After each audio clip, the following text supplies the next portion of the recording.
Bapak, Ibu, dan Saudara sering kasih dalam Kristus. Kalau kita membaca, kalau kita mendengar Injil hari ini, mungkin kita akan merasa ada sesuatu yang aneh yang dilakukan oleh Yesus. Aneh tapi nyata, itulah yang terjadi. Mengapa? Yesus mengutuk pohon ara, gegara dia tidak mendapatkan apa-apa kecuali daun-daun yang lebat. Dia mungkin lupa atau pura-pura lupa, nggak tahu saya, bahwa waktu itu bukan musim buah ara. Bagaimana mungkin akan mendapatkan buah ara, padahal pada saat itu bukanlah musim berbuah. Yesus hanya menemukan daun-daun yang sangat lebat di dalam pohon itu. Tapi timbul pertanyaan dalam diri kita, mengapa Yesus mencari buah ara tidak menemukannya, lalu dia mengutuknya sehingga menjadi kering? Bapak, Ibu, dan Saudara yang kasih, kisah ini mempunyai makna yang simbolis. Pembaca atau kita semua diajak menemukan makna bagi hidup rohani kita secara konkret. Pohon ara berdaun lebat tetapi tidak berbuah adalah gambaran dari orang-orang yang rajin mengikuti ibadah, tekun menjalankan aturan-aturan keagamaan, tetapi hidupnya tidak berbuah, tidak membuat keadaan di sekelilingnya menjadi lebih baik, lebih indah, lebih berwarna. Banyak orang yang kelihatannya saleh, tetapi kesalahannya itu kosong di mata Allah, kosong di hadapan Tuhan itu sendiri. Saleh hanya secara lahiriah, tampaknya suci luar biasa. Beribadah bukan pertama-tama soal menjalankan rangkaian aturan keagamaan. Rajin berdoa, rajin novena, rajin rosario, dan sebagainya. Tetapi ibadah itu harus menyentuh hidup kita sehari-hari. Ibadah itu harus menyentuh hati kita sehingga terwujud di dalam perilaku hidup. Ibadah itu harus membumi dan bukan ada di awang-awang di angkasa sana.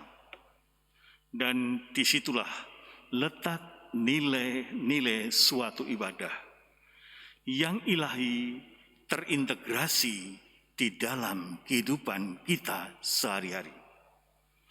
Bapak, Ibu, dan Saudara yang kasih,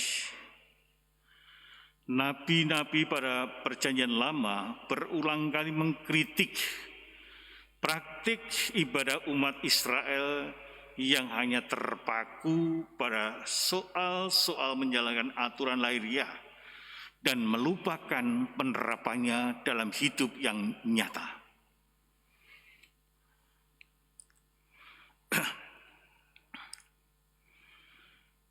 Praktek ibadah seperti itu juga dilakukan oleh orang-orang Farisi, sekali juga ahli-ahli Taurat pada waktu Yesus hidup. Dengan kisah Yesus mengutuk pohon ara ini, penginjil Markus rupanya hendak mengoreksi praktek ibadah yang salah kaprah, yang hanya secara lahiriah, tapi tidak masuk dalam batin manusia pada saat itu. Mungkin juga pada saat sekarang ini, kita semua pun dikritik. Jangan-jangan kita sendiri juga hanya praktek secara lahiriah, tapi batin kita kosong, bahkan dalam hidup kita jauh daripada apa yang kita doakan dan kita ibadatkan. Bapak, Ibu, dan Saudara yang kasih, mental pohon ara yang berdaun lebat tetapi tidak berbuah, sampai saat ini pun sebenarnya masih terjadi di dalam kehidupan kita pada zaman modern ini. Misalnya, orang-orang yang di luarnya kelihatan saleh dan suci. Banyak sekali orang yang tampak saleh suci, rajin dan taat melaksanakan upacara dan aturan keagamaan, tetapi praktek hidup sehari-harinya penuh tipu daya, bertindak tidak jujur, bertindak tidak adil. Lihatlah, mungkin juga para koruptor itu jiwa sosialnya luar biasa, membangun rumah ibadah dan sebagainya. Tapi tampaknya saleh, bagus, luar biasa, wah, punya jiwa sosial yang hebat. Tapi jauh dari Allah, jauh dari manusia, jauh dari suasana kemanusiaan itu sendiri. Di mulut bahkan senang mengucapkan nama Tuhan, sebentar-bentar nama Tuhan disebut. Bahkan kalau berdebat, langsung ayat-ayat kitab suci muncul. Luar biasa. Mereka mengutip ayat-ayat kitab suci itu begitu hebatnya. Tapi sebenarnya hatinya jauh dari Allah. Sehingga masih banyak orang yang berdoa bergaya katak. Tangannya menyembah ke atas, tapi kakinya nendang-nendang dan menginjak-injak orang lain. Sadar tak sadar, banyak orang melakukan seperti itu. Kelihatannya penyembahannya kepada Allah luar biasa, tapi kakinya menginjak-injak sesama manusia. Sehingga dengan demikian, dia tidak berbuah dalam hidup mereka. Atau orang-orang yang aktif ke gereja, tapi motivasinya bukan sebagai panggilan untuk melayani, tetapi karena kompensasi psikologi daripada nganggur di rumah, atau demi mendapat pengakuan atau perhatian. Orang-orang seperti itu biasanya suka memaksakan kehendak, juga memaksakan pendapatnya. Sulit untuk menerima pandangan orang lain. Bahkan juga pandangan orang lain selalu salah dan salah. Karena dia mau tampil. Karena dia meminta supaya diperhatikan dalam hidupnya. Mereka tidak akan berpikir, apakah yang saya lakukan ini sesuai dengan ajaran Kristiani atau tidak. Tidak mau berpikir itu. Yang penting adalah mencapai tujuannya, mencapai sasarannya. Bapak, Ibu, dan Saudara kasih,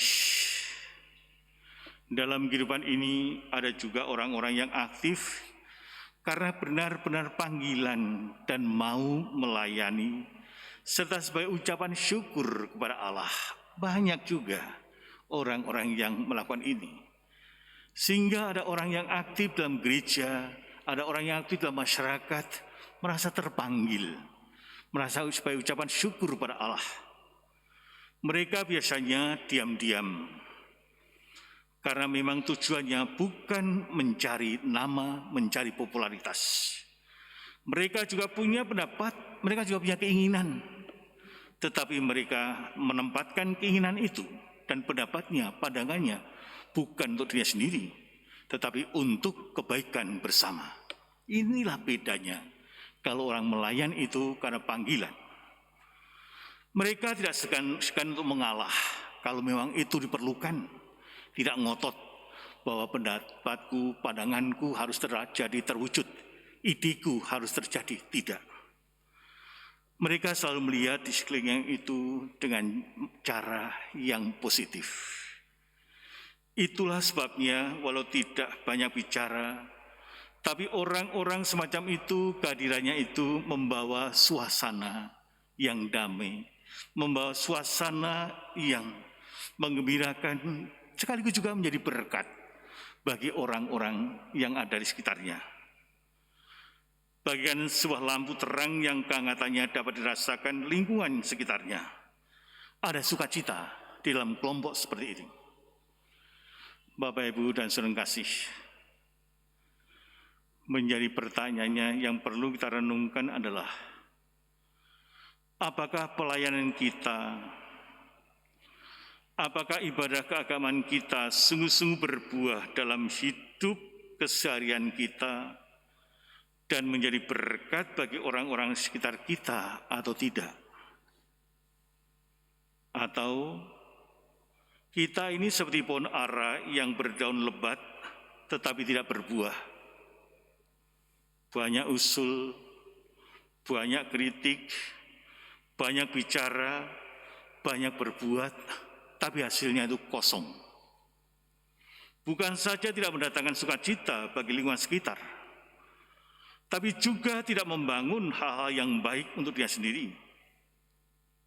Karena pelayanan kita bukan karena panggilan, tetapi karena keterpaksaan dan tanpa motivasi yang tulus. Kalau ini yang terjadi, maka kita bagikan pohon ara yang lebat daunnya, tetapi tidak berbuah. Kita dipanggil agar iman kita berbuah dan bisa dinikmati oleh orang-orang di sekitar kita, dan hidup kita menjadi berkat bagi siapapun yang kita jumpai.